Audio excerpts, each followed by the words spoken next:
श्री शिवाय नमस्तु भयम।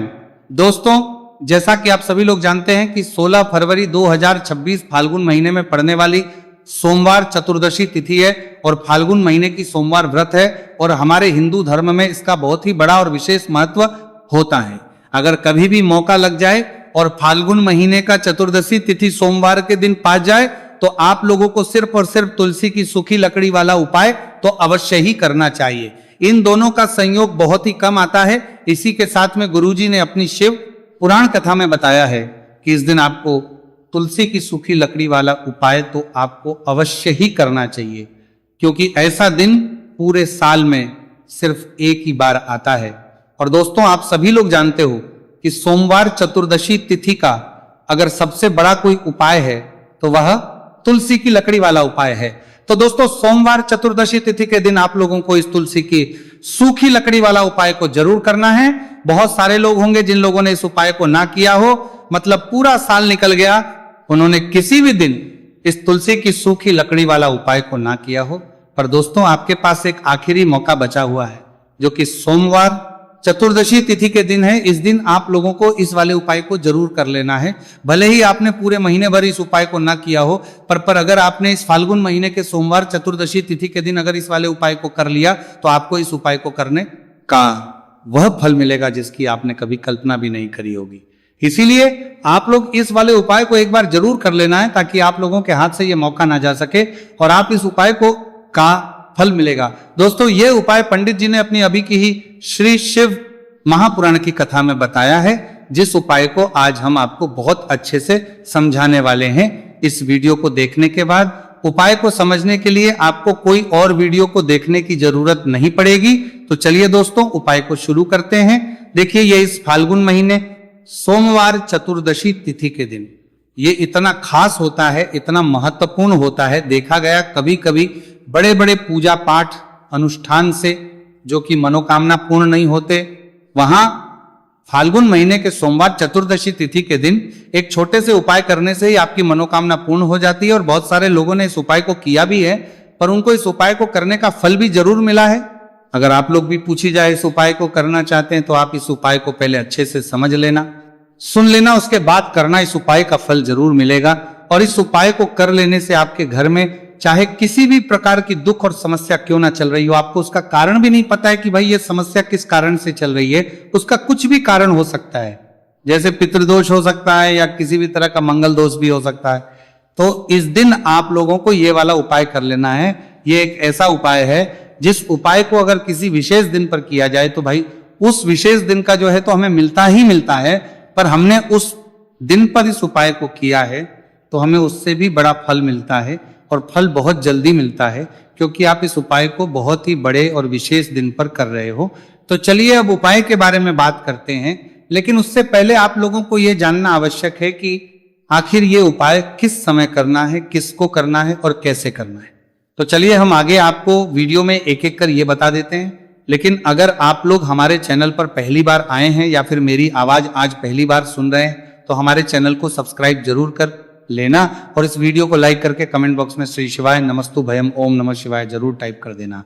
तो दोस्तों, इस तुलसी की सूखी लकड़ी वाला उपाय को हमें सोमवार चतुर्दशी तिथि के दिन कैसे करना है, किसको करना है, किस समय करना है और कहां पर करना है, ये सारे सवालों के जवाब आपको इस वीडियो में मिल। और जो ये वीडियो देखेगा भाई उसको तुलसी की सूखी लकड़ी वाला उपाय जरूर करना चाहिए, क्योंकि इस दिन काला तिल का भी बहुत ही बड़ा और विशेष महत्व होता है। और जब बात आ जाए तुलसी की सूखी लकड़ी वाला उपाय की, तो यह सोने पर सुहागा वाली बात हो जाती है और यह बहुत ही बड़ा उपाय होता है। अब दोस्तों, इस तुलसी की सूखी लकड़ी उपाय को आखिर करना किसको है, सबसे पहले हम लोग वो बात जान लेते हैं। तो देखो, घर की जो बड़ी माताएं बहन होती हैं, उन माताओं बहनों में से कोई भी एक बड़ी माता बहन इस वाले उपाय को कर सकती है। और दोस्तों, अगर आप चाहें तो अपने घर में से सभी सदस्यों को भी इस उपाय को करवा सकते हैं।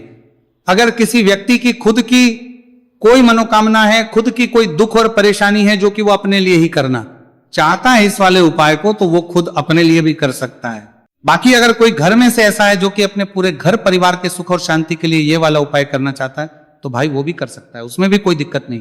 कहने का मतलब यह है कि इस उपाय को हर एक सदस्य भी कर सकता है और पूरे घर परिवार के सदस्य के लिए घर की बड़ी माताओं बहनों में से कोई एक माता बहन भी कर सकती है। माताएं बहनें अगर घर में उपस्थित ना हो या वो ये वाला उपाय ना कर पा रही हो तो फिर घर का कोई बड़ा सदस्य भी इस तुलसी की सूखी लकड़ी वाला उपाय को कर सकता है, चाहे फिर वह पुरुष ही क्यों ना हो, उसमें कोई दिक्कत वाली बात नहीं है।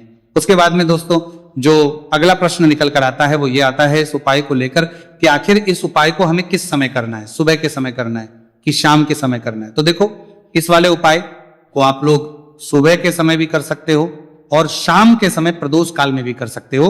अब अगर आप पूछो कि भाई साहब सबसे उत्तम समय कौन सा रहेगा इस तुलसी की सूखी लकड़ी वाला उपाय को करना है का, तो हम बस यही कहेंगे कि इस उपाय को आप सुबह के समय करेंगे तो ज्यादा बेहतर होगा। बाकी अगर प्रदोष काल शाम के समय भी करेंगे तो भी अच्छा होगा, उसमें कोई भी दिक्कत वाली बात नहीं है। तो अब दोस्तों जो अगली सबसे बड़ी और महत्वपूर्ण बात आती है वो ये आती है कि सुबह अगर हम उपाय को करेंगे तो हमें कितने बजे से लेकर कितने बजे तक के बीच में करना है, और शाम के समय प्रदोष काल में करेंगे तो हमें कितने बजे से लेकर कितने बजे के बीच में करना है। तो देखो सुबह जितनी जल्दी हो सके आप उपाय को करने की कोशिश करना। बाकी अगर किसी कारणवश लेट भी हो जाओ, थोड़ी देर भी हो जाए तो 10 या 11 बजे तक भी आप उपाय कर लेना, पर 12 बजे से ज्यादा देरी ना हो, ठीक है, इस बात का ध्यान रखना। उसके बाद में दोस्तों अगर शाम के समय प्रदोष काल की बात करें, प्रदोष काल का जो समय है होता है वह शाम के 6 बजे से शुरू हो जाता है। मतलब शाम 6 से लेकर 7 के बीच का जो समय होता है यह समय प्रदोष काल का समय होता है। तो आप इस उपाय को 7 या 8 बजे के बीच में भी कर सकते हो। मतलब शाम के 6 बजे से रात 8 बजे के बीच में आप कभी भी इस वाले उपाय को कर सकते हो, उसमें कोई भी दिक्कत वाली बात नहीं है। देखिए यदि हम किसी भी प्रकार के उपाय को निश्चित दिन और निश्चित तिथि पर करते हैं तो इसका हमें बहुत अधिक लाभ मिलता है और इन उपायों को करने के बाद हमारे जीवन में बहुत अधिक परिवर्तन है। साथ ही साथ ये जो उपाय आपके जीवन की सारी परेशानियों को और सारी बाधाओं को दूर करने वाले हैं। देखिए दोस्तों आज के इस पूरे ही वीडियो में हम आपको 3 चमत्कारिक उपाय बताने वाले हैं और ये तीनों ही उपाय बहुत ही खास और बहुत ही ज्यादा विशेष होने वाले हैं। तो चलिए दोस्तों जाने वाले हैं, लेते हैं गुरुजी द्वारा बताए गए सबसे पहले उपाय के बारे में। फाल्गुन माह धन प्राप्ति उपाय, तुलसी की सूखी लकड़ी घर में रख देना, बहुत जल्दी करोड़पति बनोगे, पैसा पत्थर से बंदोरपति बनोगे, बरसेगा। राधे दधे दोस्तों आपको किसी भी दिन तुलसी की सूखी लकड़ी का उपाय घर पर करना है और ऐसा समझ लीजिए कि तुलसी की सूखी लकड़ी का ये उपाय आपको बहुत जल्दी करोड़पति बनाएगा, क्योंकि जो मेरी का महीना है ये श्री हरि विष्णु को सबसे प्रिय महीना है। तो देखिए स्कंद पुराण में आता है कि भगवान विष्णु को सबसे प्रिय अगर कोई महीना है तो वो फाल्गुन का ही महीना है और फाल्गुन के महीने में तुलसी के उपाय रातों रात आपके भाग्य को चमकाते हैं। ऐसे में आज की वीडियो में हम आपको तुलसी के ऐसे उपाय बताने जा रहे हैं जो रातों रात आपका भाग्य चमकाएंगे और बहुत जल्दी आपको महाधनी बनाएंगे। तो देखिए श्री हरि विष्णु प्रसन्न होते हैं जब भी आप माँ तुलसी से जुड़ा हुआ कोई भी उपाय करते हैं। माँ लक्ष्मी प्रसन्न होती है जब आप श्री हरि विष्णु को प्रसन्न करते हैं। अब आज की वीडियो में जो उपाय हम आपको जा रहे हैं, इस उपाय को करने से श्री हरि विष्णु तुरंत प्रसन्न होते और सीधे सीधे आप माँ लक्ष्मी को प्रसन्न कर लेते हैं। आपके जीवन में आप खुद अपने सौभाग्य को प्रसन्न कर लेते हैं। इसकी तरफ करने के भी आपके जीवन में आप खुद अपने सौभाग्य को प्रसन्न कर लेते हैं, प्राप्त कर लेते हैं इस छोटे से उपाय को करके। तो देखिए सबसे पहले बात कर लेते हैं कि जो माँ तुलसी है इनके बिना श्रीहरि विष्णु का पूजन और श्रीहरि विष्णु का भोग दोनों ही अधूरे हैं। जब भी हम श्रीहरि विष्णु को भोग कराते हैं, उनको भोग लगाते हैं, उसमें हम तुलसी दल जरूर डालते हैं, एक पत्ता डालेंगे लेकिन तुलसी दल जरूर डालते हैं, क्योंकि बिना तुलसी दल के श्रीहरि विष्णु कोई भी भोग स्वीकार नहीं करते। और फाल्गुन के महीने में तुलसी का पूजन करने से व्यक्ति को सौभाग्य की प्राप्ति होती है, उसके घर में कभी निर्धनता नहीं आती है। आप देखिए सबसे पहले तो आपको फाल्गुन के महीने में एक हरा भरा तुलसी का पौधा अपने घर में लगाना चाहिए। अगर पहले से आपके घर में तुलसी का हरा भरा पौधा है तो बहुत उत्तम है, अगर नहीं है तो फाल्गुन के महीने के लिए महीने में एक तुलसी जी का पौधा आप जरूर लेकर आए, क्योंकि सबसे श्रेष्ठ महीना है तुलसी के पौधे को अपने घर में लाकर लगाने के लिए।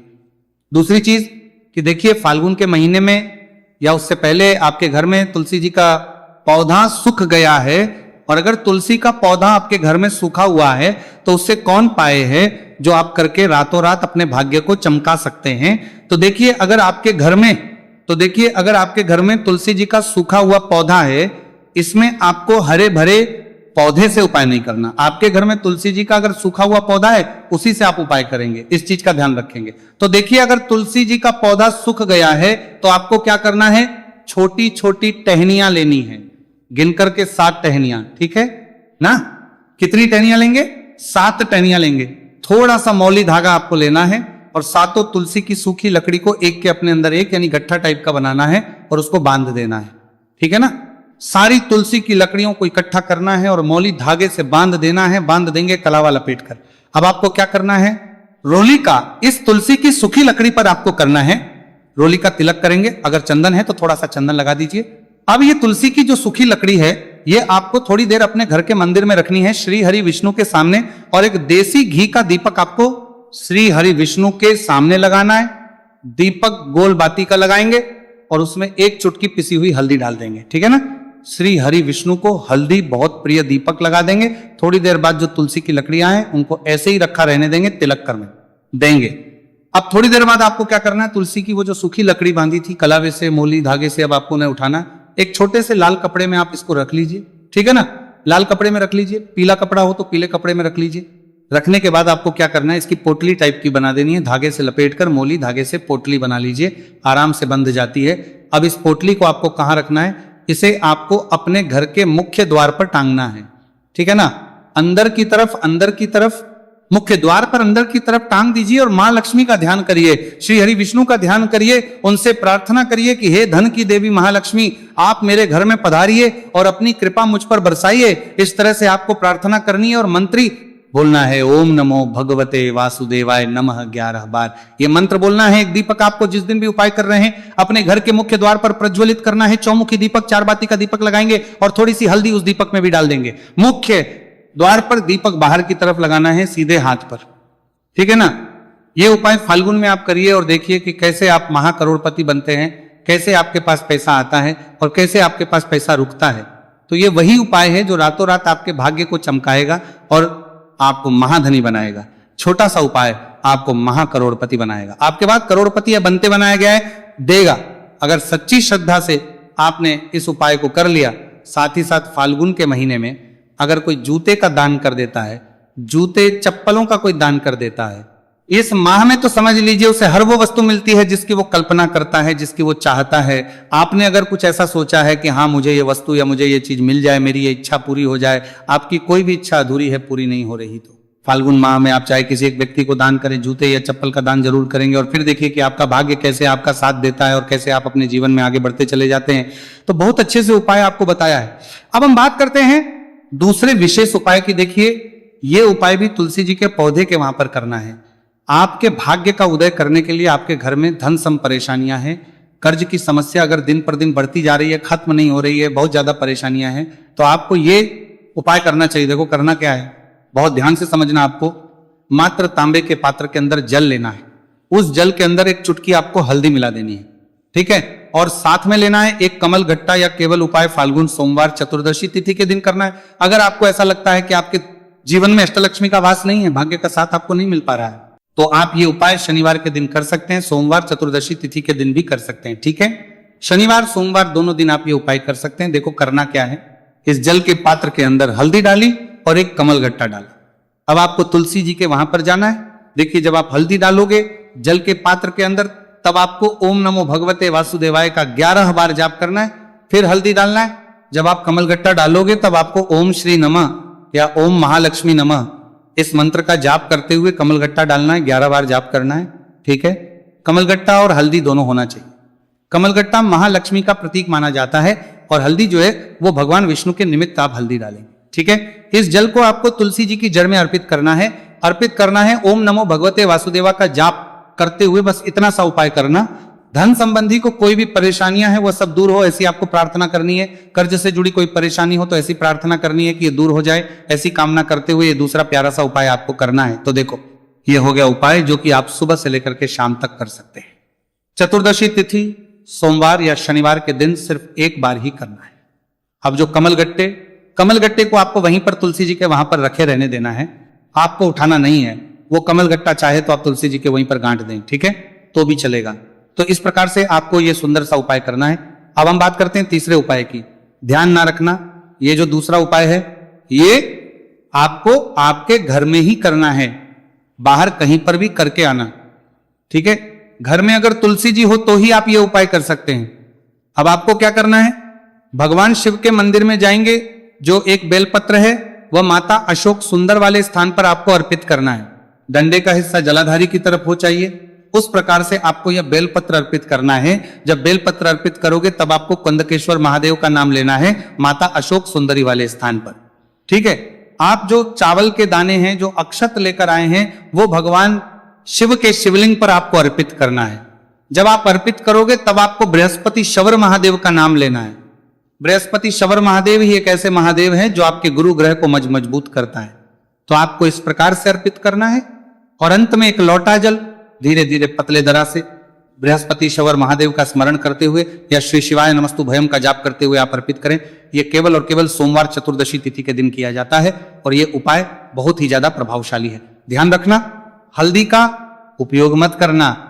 चावल में पीला करना है, चावल को तो पीला चंदन ही होना चाहिए। ठीक है। अब ये जो उपाय जो भी करता है, निश्चित तौर पर उसके जीवन के सारे अंधकार दूर होते ही होते हैं, उसको सफलता भी मिलती है, बृहस्पति मजबूत होते हैं, किस्मत का साथ उसको मिलने लगता है। ये उपाय प्रदोष काल के समय करते हैं तो और लाभकारी सिद्ध होता है। तो दोस्तों, ये थे पूज्य गुरुजी द्वारा बताए गए कुछ बहुत ही खास उपाय। अगर आपको जानकारी अच्छी लगी हो तो वीडियो लाइक करिएगा। मिलते हैं फिर एक नए वीडियो के साथ। श्री शिवाय नमस्तु भयम।